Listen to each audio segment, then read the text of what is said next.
近日，一則來自烏克蘭戰場的戰報為一場持續近10年的國際爭端畫上了一個句號。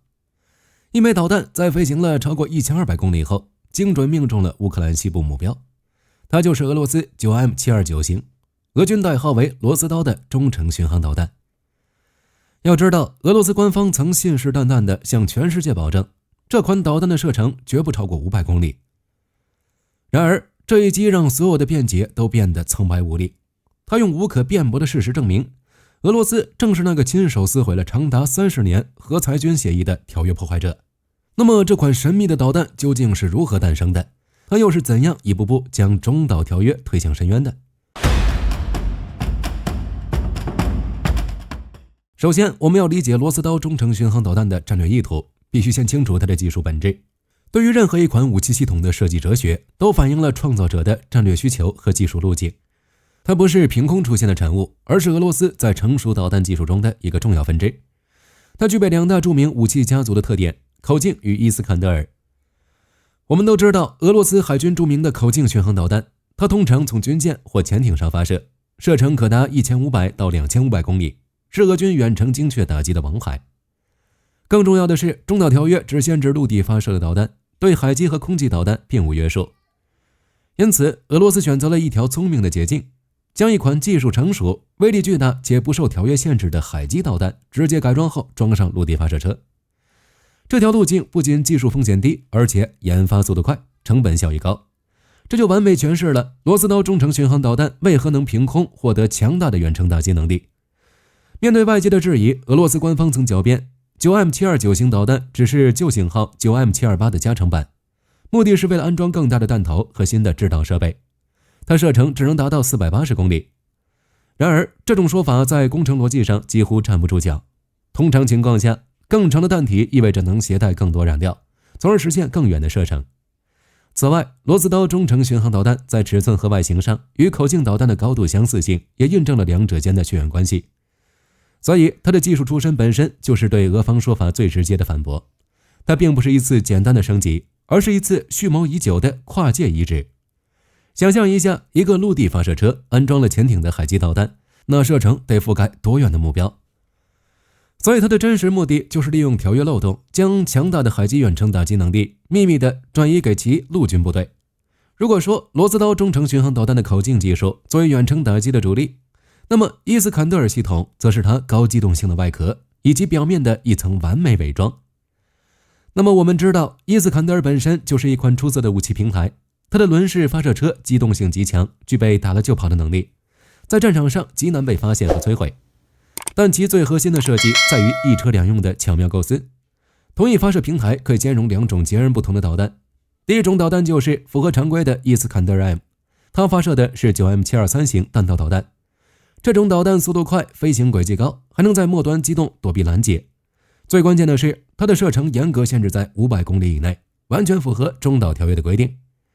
第二種，那就是引發爭議的伊斯坎德爾 K， 它發射的正是羅斯刀中程巡航導彈這類巡航導彈。它們以亞音速在低空飛行，利用地形做掩護來規避雷達探測。所以，俄羅斯鋌而走險，將2種導彈被整合在外觀幾乎無法區分的通用發射平台上，實現戰略模糊。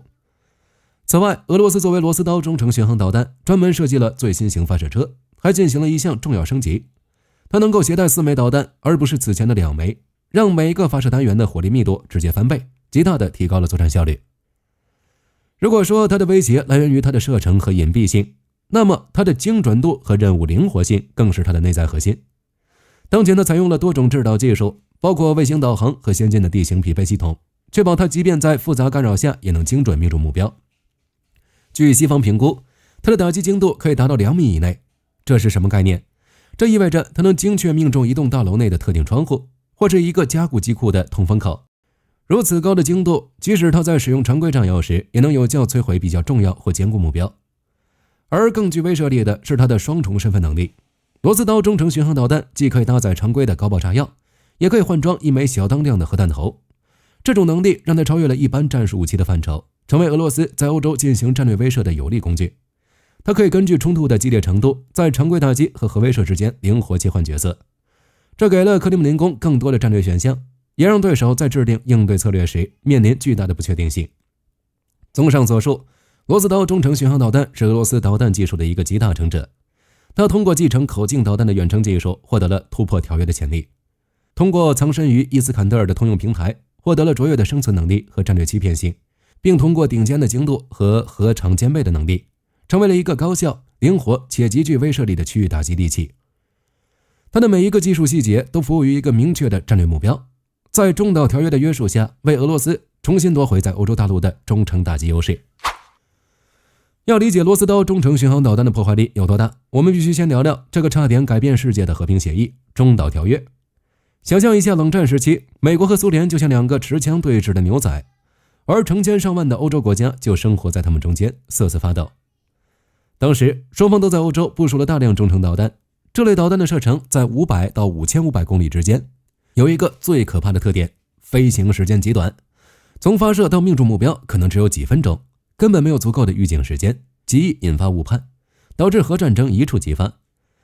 在1987年，美蘇兩國領導人終於決定把頂在歐洲腦門上的這些槍都拿開，他們簽署了中導條約。這份協議要求雙方必須徹底銷毀在這個射程區間內的所有陸基導彈，並且以後永遠不准再研發和部署。這在當時是史無前例的。到1991年，雙方總共銷毀了超過2600枚導彈，整個歐洲的安全環境得到了改善。可以說，中導條約是冷戰時期最重要的軍控成果，是世界和平的一塊重要基石。那麼，這份如此重要的協議是怎麼一步步走向滅亡的呢？答案的核心就指向了羅斯刀中程巡航導彈。隨着時代變化，俄羅斯漸漸覺得中導條約對自己不公平。第一，他們認為這個條約只限制美俄兩國，但俄羅斯周邊的其他國家卻可以自由發展中程導彈。第二，條約只限制陸基導彈，而美國強大的海軍和空軍卻擁有大量不受限制的巡航導彈。這種別人有唯獨我沒有的感覺，讓俄羅斯軍方一直想找到繞開條約的方法。於是，一場長達數年的貓鼠遊戲開始了。從2014年起，美國就公開指責俄羅斯試圖研發一款違約的陸基巡航導彈，這就標誌着潘多拉的魔盒已經被打開。俄羅斯同樣採取了針對性舉措，通過一套極為巧妙的混合測試策略來規避條約限制。這種邏輯相當於超級跑車的雙重測試。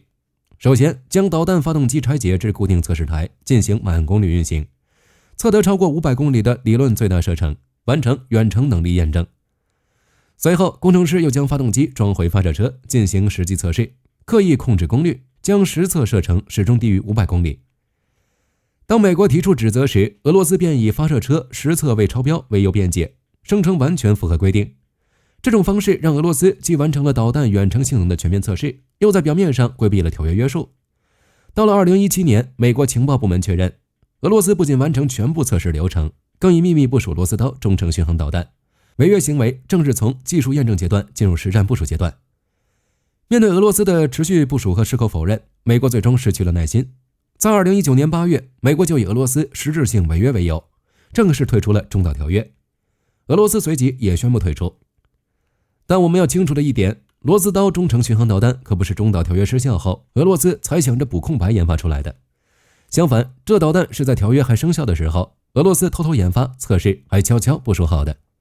簡單說，這導彈不是條約作廢的後果，而是讓條約作廢的原因。俄羅斯先是長期瞞着大家，又一點點試探底線，慢慢把條約的根基挖空了，最後逼得美國不得不退出條約。這樣一來，俄羅斯就能光明正大地發射中程導彈，再也沒有束縛了。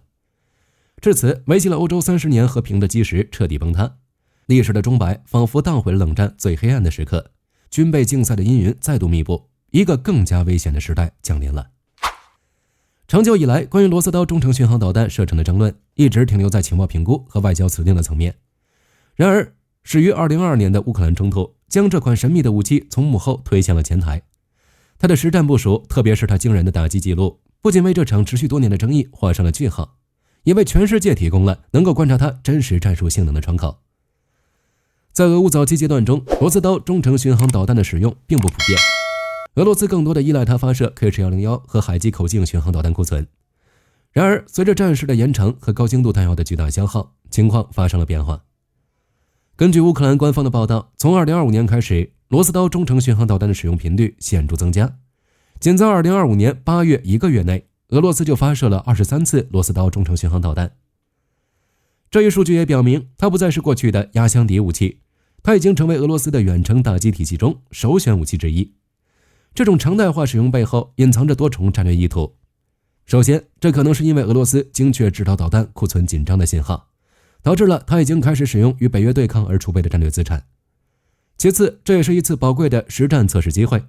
可以在真實的高強度對抗的電磁環境下，檢驗羅斯刀中程巡航導彈的突防能力、抗干擾性和打擊精度，為未來的改進積累數據。最後也是最重要的一點，這是向烏克蘭及其西方支持者發出的明確威懾信號。俄羅斯不僅擁有這些曾突破軍控條約的武器，還在實戰中驗證了它的威力。它高達1200公里的射程成為了決定性證據，並且在所有關於羅斯刀中程巡航導彈的實戰記錄中，2025年10月5日的一次襲擊成為了無可辯駁的煙槍，徹底終結了所有爭議。據了解，當天發射的一枚導彈直接擊中了烏克蘭西部的戰略地帶，而這次襲擊的飛行距離經過檢測的確超過了1200公里。這一數據徹底粉碎了俄羅斯官方所說射程低於500公里。1200公里不僅遠超500公里的條約門檻，更意味着它能夠從俄羅斯腹地深處對烏克蘭全境以及波蘭等東歐北約成員國構成威脅。這次事件的證據鏈相當堅實，國際媒體對襲擊現場的導彈殘骸已經完成了詳細調查。在距離俄羅斯領土超過600公里的烏克蘭村莊，記者發現了明確帶有羅斯刀中程巡航導彈標記的導彈部件。這些物證很快便得到了國際頂尖武器專家的核實。此時，一場曠日持久的外交與情報之爭，最終不得不在戰火中尋求最終的真相。不過，我們不得不說，羅斯刀中程巡航導彈在烏克蘭的實戰表現，也凸顯了其獨特的戰術優勢。首先是它的強大突防能力。作為一款亞音速巡航導彈，它依靠低空地形跟蹤的飛行剖面來規避雷達探測，這對傳統防空系統構成了巨大挑戰。